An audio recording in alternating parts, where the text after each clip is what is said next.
Le faux dans l'info, le podcast d'Africa Tchèque pour comprendre l'écosystème de la désinformation.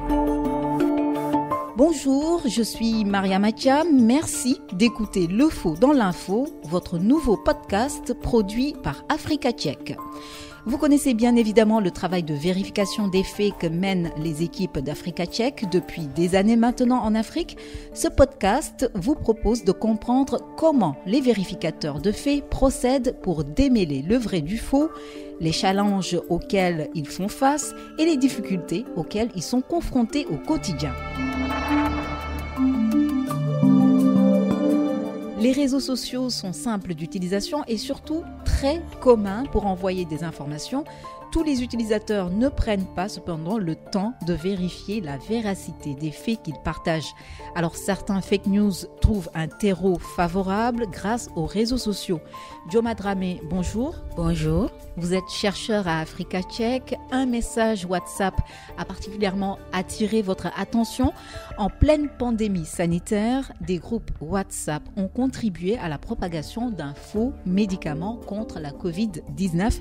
Alors, Dioma Dramé, le message disait exactement « Le Levotop soigne la Covid-19 ».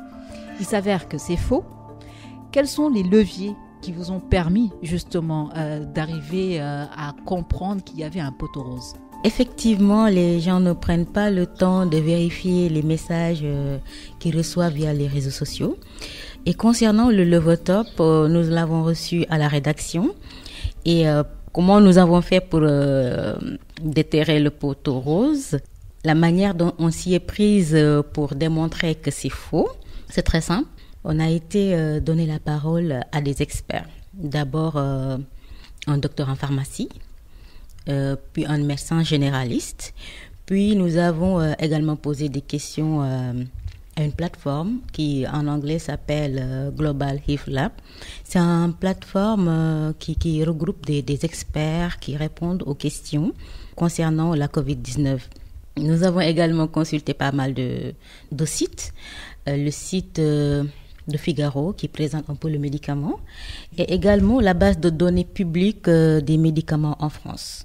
Et il s'est avéré que toutes ces personnes à qui on a parlé et ces documents qu'on a consultés mettent en garde les patients, les personnes contre l'abus de ce médicament.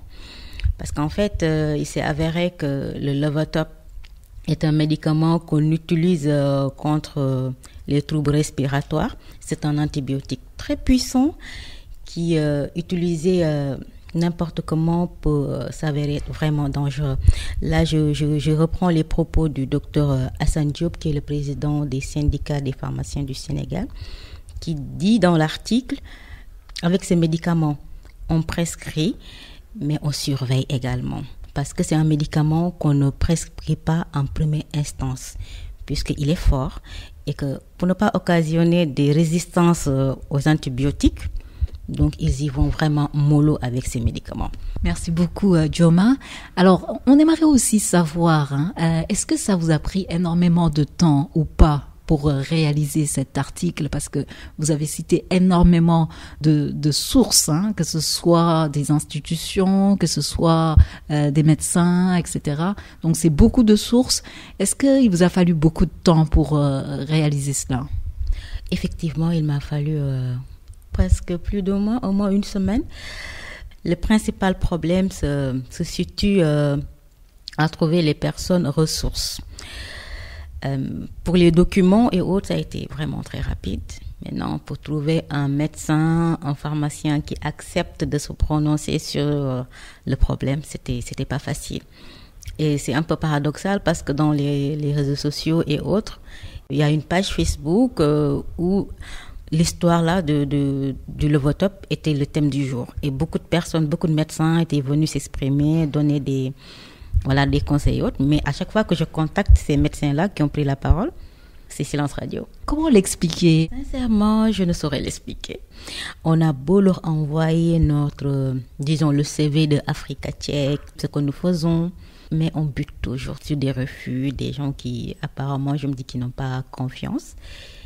Mais bon, pour les amener à nous faire confiance à chaque fois que j'arrive à terminer un papier, même si la personne a refusé de s'exprimer dans mon article, je lui envoie quand même l'article pour que la prochaine fois qu'il ait confiance, qu'il puisse me parler. Merci Dioma Dramé. On comprend grâce à votre article qu'on a tous intérêt à faire très attention quand nous recevons des messages sur des remèdes simples et peu chers et autres conseils de santé.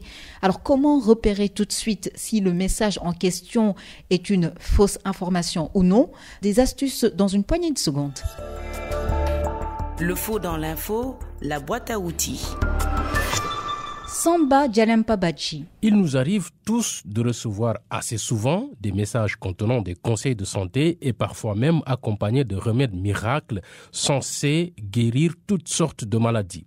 Les personnes qui partagent ce genre de conseils ne veulent pas nécessairement faire du mal. Et la principale raison qui nous pousse à croire à ces remèdes est que notre santé est de la plus haute importance et c'est pourquoi nous sommes toujours prêts à écouter des conseils de santé gratuits et faciles à appliquer. Et donc, lorsque les conseils de santé sont simples et faciles à appliquer, ils gagnent en popularité, mais cela prend du temps pour chercher à savoir s'ils sont vrais ou faux. Alors, voici un conseil. Lorsque vous recevez des messages sur la santé et que vous voulez les transmettre à vos amis, réfléchissez un moment et posez-vous les questions suivantes. Le conseil médical est-il donné par un site d'information ou un organisme de santé crédible? A-t-il été confirmé par des professionnels de la santé? Nous ne devrions pas prendre l'habitude de partager des conseils médicaux sans nous assurer de leur origine. Nous devrions plutôt nous efforcer de mener une vie saine, de consommer des aliments nutritifs et de boire régulièrement de l'eau.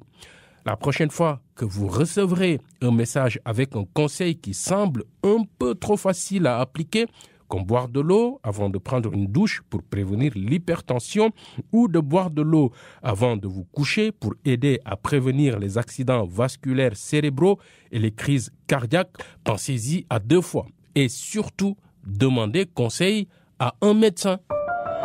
Le faux dans l'info, décryptage. Le coordonnateur du programme élargi de vaccination du ministère de la Santé du Sénégal, Dr Ousseynou Badiane, est notre invité. Dr Badiane, bonjour. L'article d'Africa Check démontre que le Levotop n'est pas du tout un médicament contre la Covid-19.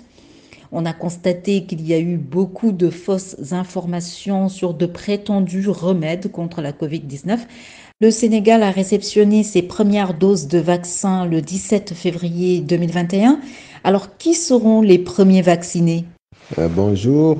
Effectivement, le Sénégal vient de recevoir une première dotation de vaccins anti-Covid, donc le vaccin de Sinopharm. Pour rappel, le Sénégal a déjà une stratégie de vaccination et dans cette stratégie, les cibles prioritaires ont été définies du fait du pénurie en vaccins et de la non-disponibilité en même temps de tous les vaccins. Donc, on est en train en fonction des vaccins qui seront reçus, on a priorisé les cibles pour pouvoir les atteindre d'ici la fin de 2021, les cibles prioritaires. Et après maintenant, la vaccination des cibles prioritaires, peut-être qu'on pourra avoir assez de vaccins pour vacciner le reste de la population. Quelle est la stratégie de vaccination du Sénégal concernant la Covid-19? Donc la stratégie va cibler les personnes qui sont les plus vulnérables par rapport à la vaccination. Il s'agit essentiellement des personnes âgées avec comorbidité, des personnels de santé de première ligne, des personnes âgées de plus de 60 ans tout court, et aussi des sujets qui ne sont pas âgés, qui n'ont pas 60 ans, mais qui présentent aussi des comorbidités. Mais dans un premier temps, les premières doses vont servir à vacciner le personnel de santé de première ligne et les sujets âgés avec comorbidité. Le chef de l'État sénégalais a annoncé que l'Institut Pasteur de Dakar souhaitait intégrer le cercle restreint des laboratoires producteurs de vaccins anti-Covid-19. Alors, quels sont les préalables, les procédures pour que cette production puisse démarrer? Je pense qu'au niveau mondial, il y a un fort plaidoyer pour ce qu'on appelle rendre les vaccins anti-Covid-19 les rendre comme étant un bien universel. Ça veut dire quoi? Ça veut dire de lever vraiment les droits de propriété, donc les licences, pour que les pays qui ont les capacités de produire ces vaccins, qu'ils aient l'autorisation de les produire. Donc, je pense que ce plaidoyer est en train d'être fait au niveau mondial.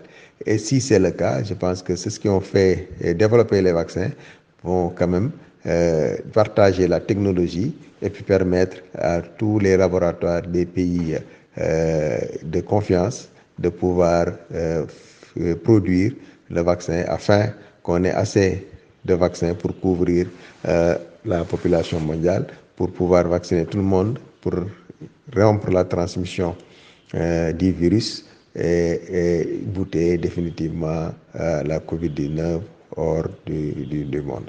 Donc je pense que c'est important. Je pense que c'est dans ce sens-là que le président de la République a parlé de l'Institut Pasteur, qui est quand même un institut de référence, qui fabrique déjà le vaccin contre la fièvre jaune et qui peut, si on lui permet, en lui donnant la technologie nécessaire, peut quand même produire les vaccins qui sont découverts ailleurs et qui sont actuellement sous brevet. Dans certains pays développés où la vaccination a débuté il y a quelques semaines, on note des couacs, notamment en termes de livraison des vaccins. Alors, comment faire aujourd'hui pour que le Sénégal évite justement de tomber dans ces travers? Donc, nous, par rapport à la première livraison, pour le moment, on n'a pas encore de problème. Donc, il y a des livraisons attendues. Et nous, quand même, on prend la préoccupation de planifier en fonction de la livraison effective des vaccins. Donc, en fonction des quantités qui vont arriver, on va quand même définir les cibles qui vont être vaccinées et qui pourront être couvertes par les quantités de doses effectivement présentes au niveau du pays. Donc, c'est vrai, c'est un contexte difficile, mais il faut s'adapter. Et on est en train de s'organiser pour qu'il n'y ait pas ces couacs-là. Dites-nous, docteur Ousseynou Badiane, alors est-ce à dire qu'une fois qu'on est vacciné, on peut ne plus respecter les gestes barrières ou encore ne plus porter le masque? Ou doit-on quand même continuer justement à respecter les mesures barrières contre la COVID-19? La vaccination, c'est une stratégie complémentaire par rapport à la lutte contre la pandémie. Donc le fait d'être vacciné ne dispense pas de continuer à appliquer les mesures barrières. D'autant plus que tant que le virus continue à circuler, il y aura encore des risques. Puisque actuellement, les vaccins ne sont pas efficaces à 100% et il y a des variants qui circulent. Et ensuite, on n'est pas à un niveau d'immunité collective par rapport à la vaccination. Même pour être protégé par la vaccination, il faut 2 doses déjà de vaccin. On n'a pas encore pris les 2 doses. Il faut aussi qu'une certaine masse de la population, 80-90%, soit vaccinée pour qu'il y ait une immunité collective pour rompre la circulation du virus, ce qui n'est pas encore le cas. Donc, je pense qu'il faut continuer à appliquer les mesures barrières jusqu'au moment où on aura quand même interrompu la circulation du virus. Docteur Badiane, coordonnateur du programme élargi de vaccination du ministère de la Santé. Le faux dans l'info, quoi de neuf sur les réseaux sociaux? Valdez Onanina. En ce moment, on parle beaucoup de vaccins. Au Sénégal, par exemple, la campagne de vaccination a démarré le 23 février 2020.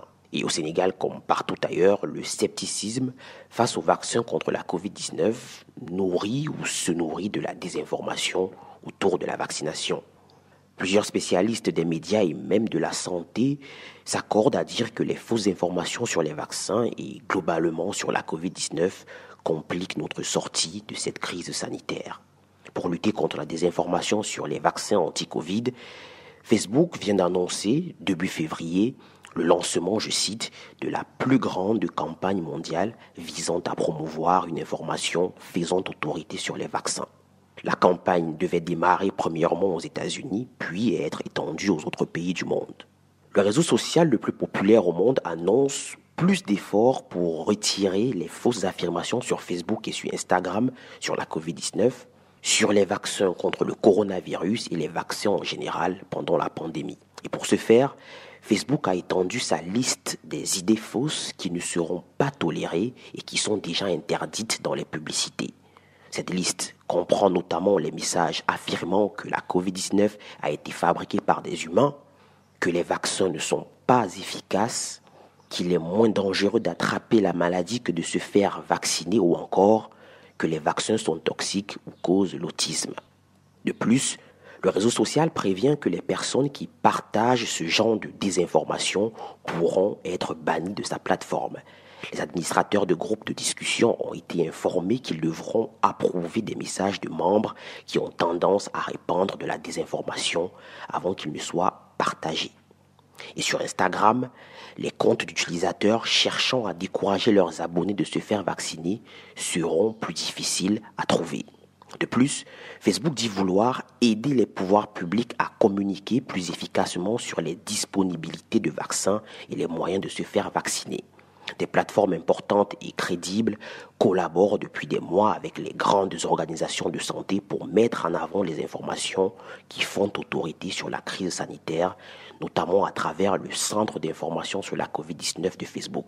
Et selon Facebook, plus de 2 milliards de personnes de 189 pays dans le monde ont été connectées à des informations fiables via ce centre d'information. Cette nouvelle offensive de Facebook s'ajoute donc aux efforts et aux initiatives contre la désinformation que l'entreprise a menées, notamment depuis le début de cette crise sanitaire, il y a un peu plus d'1 an. En espérant que cette fois, l'impact de ces mesures contre la désinformation soit effectif ou en tout cas plus important que les précédentes mesures. Merci à tous d'avoir écouté ce podcast d'Africa Check, le faux dans l'info. On se retrouve le mois prochain.